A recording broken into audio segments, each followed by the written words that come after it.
mga V! Andito po ang hashtag Pink Lover and Vlogger Wannabe, Keiko V, sa aming munting hardin. Yes, parang bahay kubo lang po, munti man, pero ang halaman ay sari-sari. Tara! So yan mga V, unang-una po ginawa po namin to nung pandemic pa. So marami po kasi nag-contribute dito sa ating munting hardin. Una na nga po dito itong ating puno ng langka. So ayan po yung puno ng langka namin mga V. Actually meron na po yan bunga dati, kaya lang nung nagkasakit siya, nawala yung mga bunga bigla. Ang nagtinim po niyan ay ang aming tita na si Tita Pilita. Shout out po! Tas meron din po kami diyang katabi niyan, medyo natabunan nga lang po yung, ayan. Kung makikita niyo po yan, yan. Yan po, puno po yan ng abukado. Maliit lang po yan dati kasi kanyang Bakyamo neneng. O alam niyo ba ang tawag dyan? Yes, Bakyamo neneng yan. Kaya lang daw po ay poisonous daw po yan. Kaya medyo nilagay lang namin siya sa gilid. Tapos, meron din po kami ditong puno ng nyog. Ayan po, binili ko po yan kila Tatay Manding, tatay ni Miss Catherine. Hindi Catherine Bernardo pero Catherine Padilla na siya. Actually, Catherine Padilla Barangay. O, di ba? Nasa na nga ba si Catherine at si Daniel Padilla? Yan ang anak nila. Char! So, yun po, meron po kami dito. Ito. O, di ba? Ang laki-laki niya. Tingnan nyo. Yan po ay sahod yaman. Sana sumahod na nga po tayo kay Boss M. Char! Ito po, alam nyo kung anong tawag dito. Sabi nila, ito daw po ay Baston Jose. O, di ba po? Tapos ito naman po mga V, tanim po yan ni Mr. V sa Bulacan dati, na tinanim niya nandyan. O, di ba? Gumagawa na siya ng buhay niya dyan. Sana nga lumaki po yan, di ba? Papakita namin sa inyo pag namunga na yan. So, tala, ikutin pa natin. Actually, mga V, ito po, ang lapad nito ay 2 meters lang at ang haba po ay 10. Opo, maliit lang po siya talaga kasi ito po ay excess lang po nung lupa dito sa aming bahay. Pero gusto kasi pangarap po namin magkaroon ng ganitong hardin-hardin para medyo magkapi-kapi naman. So, ito, meron po yan. Nasa ilalim siya kasi po, kapag naaarawan siya, parang natutunaw na siya. Kaya nilagay namin siya dyan sa ilalim nitong sahod yaman. O, di ba po? Pero medyo may shade siya, tapos medyo maaarawan pa rin siya. Meron pa rin po dyan yung mga maliliit na snake plant. Iyan po. At ito naman po, yan. Yan po ay yung tinatawag na spider plant. Opo, marami pa po tayo niyan dito. Ngayon nga mga V ay lumipat na tayo dito. Yan. Yan. Itong mga yan po. Ito po, yan yung mga yan. Ang tawag po dyan ay desert flower. Pero wala nga lang po siya ngayon mga bulaklak kasi medyo tag-ulan na. Usually ito po ay mas maganda kapag binibilad sa araw kasi nga desert plant siya. So ngayon dito po, yan. Ito yan yung mga malalaking dahon na yan na mahaba. Yan yung magaganda yung flower niya. Ang tawag po dyan ay amaryllis. Meron po kami niyang red at meron din kaming pink. Pagkatapos po, meron pa po tayo ditong mga hanging plants. Yan.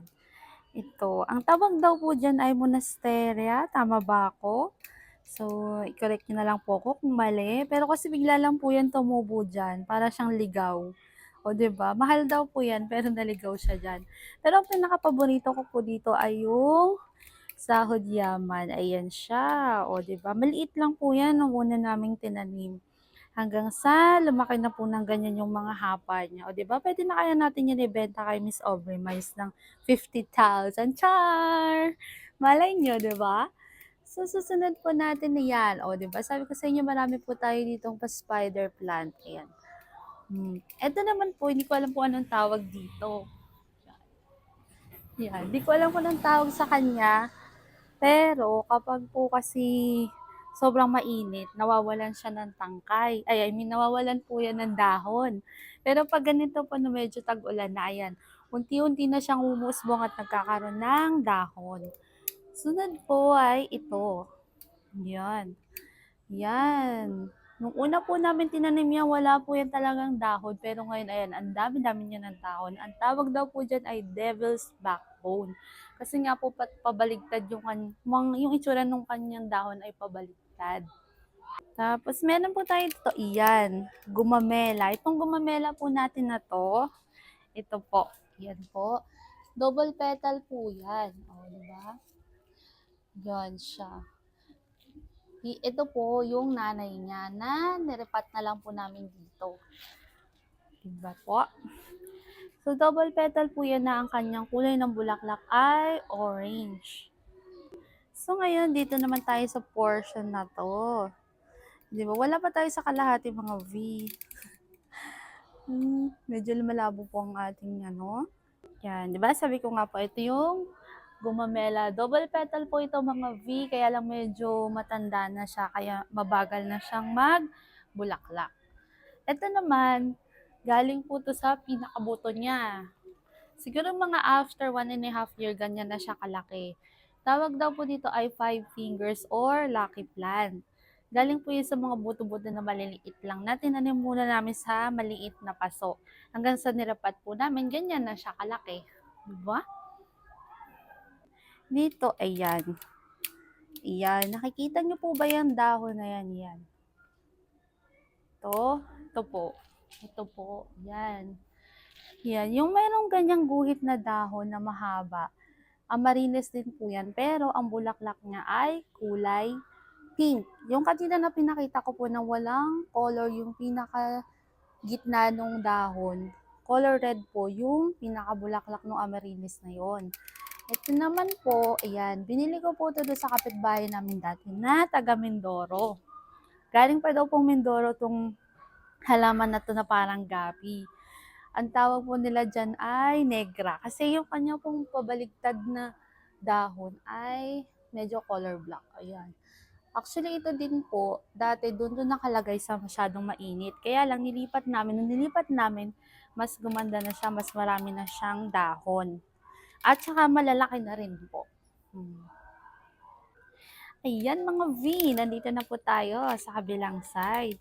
So ito po, ayan, may pa-orega na si Mami V. Si Mami V po ang nagtanim niyan. Ito naman po yung bamboo plant or lucky plant. Ayan, makikita nyo din. Meron din po tayo dito spider plant. Opo, di ba? Meron tayong reels na pinakita po sa inyo before na namumulaklak na spider plant. Ito na siya. Sabi nila mabango daw paggabi, pero hindi ko naman po maamoy na mabango siya. Hindi ko alam kung ibang klaseng spider plant yun. Pero ito po, wala po kasing amoy yung kanyang bulaklak. So ito, parang akala mo na sa Tagaytay ka lang, Tagaytay feels ba? Char! Ito po yung pine tree. Yan. Nilipat na po namin siya sa lupa para medyo lumaki. Kasi nung una nasa paso siya, ang bagal niyang magkaroon ng usbong. Ngayon, meron na po siya dito sa taas.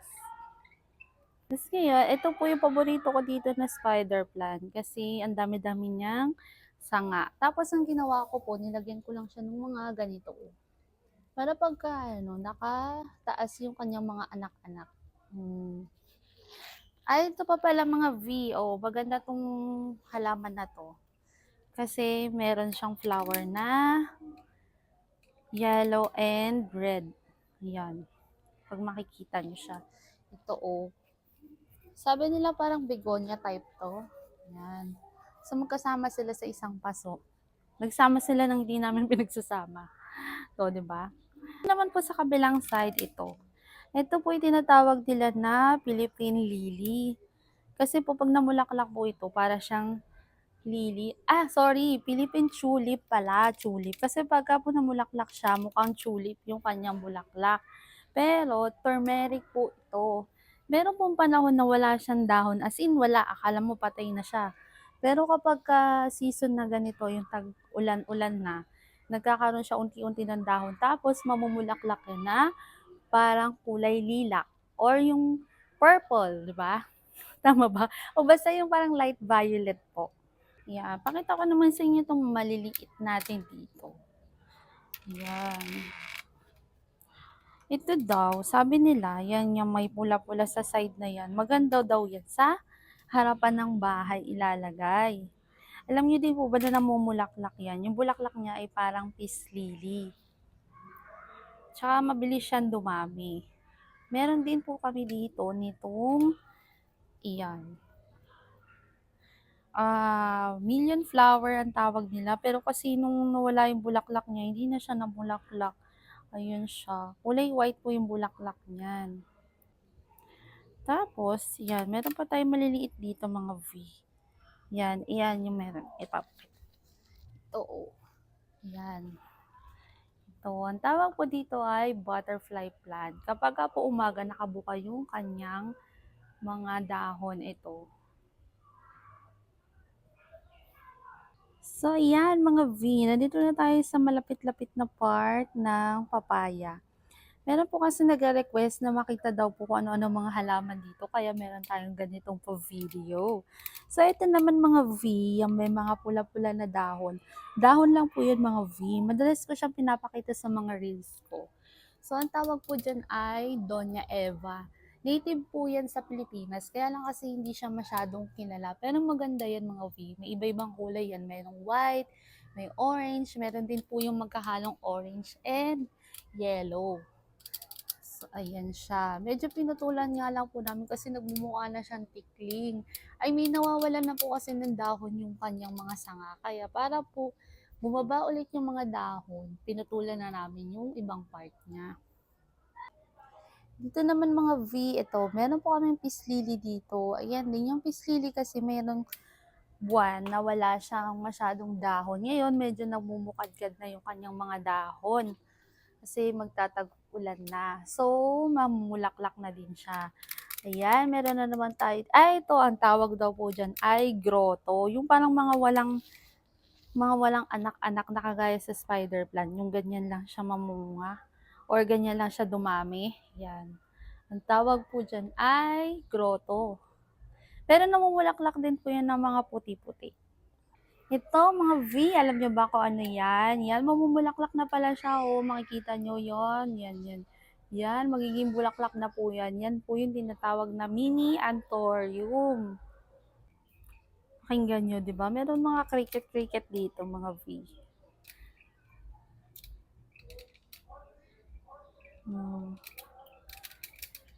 Yan yung aming spider plant. Ang taas niya, 'di ba? Tingnan mo. Papakita ko sa inyo kung gaano na po siya kataas. Ay, sorry, snake plant po pala ang tawag dito. Yan, ganito na siya kataas. 'Di ba po? Hmm, ito din, oh. Hmm. Ngayon, nandito po tayo sa kabilang part, mga V.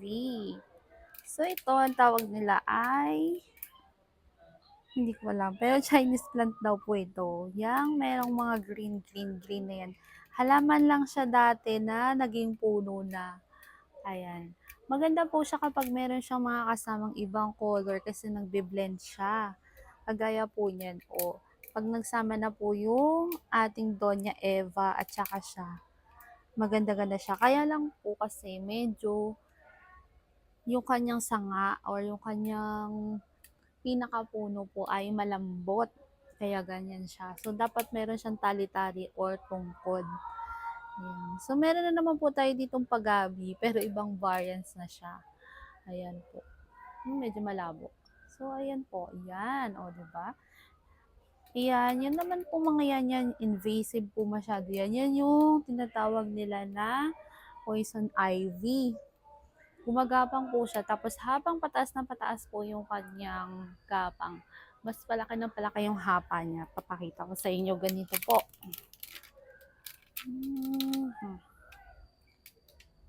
Yan. Pag makita nyo yung, wait lang, nakaharang yung ating palmera. Yan. Yan po. Pag pataas, ganyan siya. Pahaba ng pahaba. Yan po kabilang puno na yan ay puno ng aming kapitbahay. Meron din silang papaya. So, sa kabilang bahay na po yung puno na yan. Ngayon, meron po tayo dito itong palmera. Ayan. Maganda din daw po to sa harapan ng bahay. Diba? Sunod po, meron tayo dito ito. Yung lagi natin pinapakita, yung ating puno ng malunggay. Yes, may mapuno po tayo ng malunggay. Hindi po namin siya masyado nilalagyan dito kasi sana makapagpa-extend po kami. Kaya medyo gilid-gilid lang yung meron dito. So ito yung aming puno ng malunggay. Ayan. Tumataas na nga siya ng bonggang-bongga, di ba? Ayan. Yan, lumipat nga po tayo dito sa kabilang side para makita na natin kasi nasa dulo na tayo. Ito po, meron po dito ito, yung ating papaya. Yung lagi namin pinapakita. So, ayan po, amin po yung parte na yan. Yung sa kabila po, yan. Yung saging sa kapitbahay namin yan. Kasi may nakikita ko nagko-comment na hindi daw ata amin yung aming sinusungkit na papaya. Pero sa amin po yung halaman na yan. So, ayan na siya. Nag-aantay na naman po tayo ng mahihinog. Char. Pero sa amin po yan. Yung sa kabila po, yun, sa kanila yan, yung puno ng saging. So, ngayon, ibaba natin ito. Yan, nakakaloka po yan. Kasi akala namin ay kalamansi. Pero nung lumaki ay lumabas ng kanyang tunay na kulay. Charot. Yan daw po ay suha. May tinik-tinik siya. O, di ba? Ang huli po, meron pa po kami ulit dito yung papaya. Kasi daw po may lifespan lang yung papaya once na natapos siyang mamunga. So in case daw po, in case lang naman, na hindi na talaga siya totally mabuhay, ay ayan, nagtanim na po si Mr. B ng panibagong tanim na papaya. Meron pa nga po dito tumutubo pero sobrang liit pa niya. Ayan. O, diba po? Tapos, meron pa kami ditong mga gulay-gulay. Sinusubukan namin. Pero mahirap siya. Mahirap siya mga V. Mahirap siyang patubuin. Yan, oh. Sinusubukan namin magtanim ng sili, kamatis, pero hindi po kami nabubuhayan. Malay nyo sa susunod. Char! So ngayon mga V, nandito na tayo sa medyo part na palabas na nung hardin natin. Ito, yan. Nakita nyo to? Ito? Yan, yan, yan. Alam nyo ba ang history niyan mga V? Si Mami V po at saka si Mr. V, kinuha po nila yan doon sa venue nung kasal namin. Ang ginawa nila, nagtago pa sila. Tapos yun pala sa side, meron namang CCTV. Pero tingnan nyo, ang dami na niya. Papakita ko sa inyo yan. Ayan siya, ayan pa. Oh. Maliit na sanga lang yung kanilang pinutol, pero ganyan na siya karami. Ang dami-dami na niya. Marami pa dyan sa tagu-tagu dyan. Hindi lang natin mapakita. Tapos ito maganda tong mga V. Yan. Yan, yung may pink na yan. Yan. Oh. Talagang natural na pink siya, lalo kapag nandun siya sa pwesto na medyo maaraw na merong shade. Talagang nagpipink siya na ganyan. Hindi po siya, kahit na humaba pa siya, hindi natatanggal yung color pink niya. Tingnan niyo itong mga V. Ang cute ng paso na to. Yan. Yan siya. O, diba? Medyo liitan natin para makita nyo. Yan. May iba't iba siyang yung iba nga lang wala pa kami natanim. Pero ganyan ang itsura ng paso. Ang cute, diba? Ayan, mga V, alam niyo ba kung anong tawag dito? Ito, yan. Ito. Ang tawag daw dyan ay lilibot. Kasi pag medyo lumaki na siya, mamumulaklak siya. At ang bulaklak niya ay nasa ibabaw ng dahon. So, parang yung dahon, yun yung magmumukhang bangka. Ito naman po, yung nasa side, ito. Yan. Ang tawag dyan ay basket plant. Medyo invasive nga lang yan kasi pagka dumami siya, hindi mo na siya mapipigilan. Ito naman yung ating bilendres. Opo, 'di ba? Medyo kinain-kain na siya. Yan, medyo nalanta na nga lang po yung kanyang bulaklak. Ang bulaklak niya ay color violet. Meron din tayo ditong bougainvillea. Kulay white naman po yung bulaklak niyan. So, naglagay nga lang kami dito ng konting pa-display na ganyan. Ayan. Ito yung sinasabi ko kanina na nagko-color pink na dahon. Dahon lang siya, 'di ba? Sabi ko nga pink clover, 'di ba? Kaya meron tayo diyan. Yun siya. Oh, tingnan niyo siya. 'Di ba? Binigay lang po 'yan sa akin ng aking office mate dati. Hello Sir Albert. 'Di ba? Ito na siya. Ang dami-dami na niyang sanga-sanga dito. Hanging plant din to mga V. Tapos ito, potos din ang tawag dito. Pero ibang klaseng potos siya. Pero ang cute niya kasi maliliit lang siya na ganyan. No? Ito yung kanina na pinakita ko, di ba? Ito yung nanay nung... Kita ko sa inyo. Yan yung potos. Tapos ito yung pinakananay nung kanina. Yan. Oh, binili ko yan sa IKEA ng 100 pesos. Pero ngayon medyo malaki-laki na siya. Di ba? Kung gaano ka-invasive yung ating poison ivy. So, ginabi na nga po tayo. Ito. Yan. Ang laki-laki ng dahon niya. Diba? Ayan yung dahon niya, pinakadahon niya. Pag pataas po yan na tinanim, palaki ng palaki yung dahon. Pero kapag po nakahanging lang siya, so pababa yung pinakadahon niya, paliit ng paliit naman po yung magiging dahon ng ating ivy. Or yung kagaya nung kanina yung sinabi ko, itong potos. Yan. Magkamukha sila pero mas invasive kasi yung ating poison ivy. So, ganito po siya talaga ka-invasive. Ang ginawa nila sa aming gate ay ganito. Yan. 'Di ba? Nilagay na nila ng ganyan. Alis mo puno na yung isang side ng gate.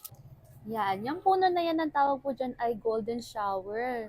Nagmula lang din yan dati sa maliit na buto na bigla na lang hinagis yan ni Mr. V. So, ayan. Tumubo na siya ng tumubo ng ganyan.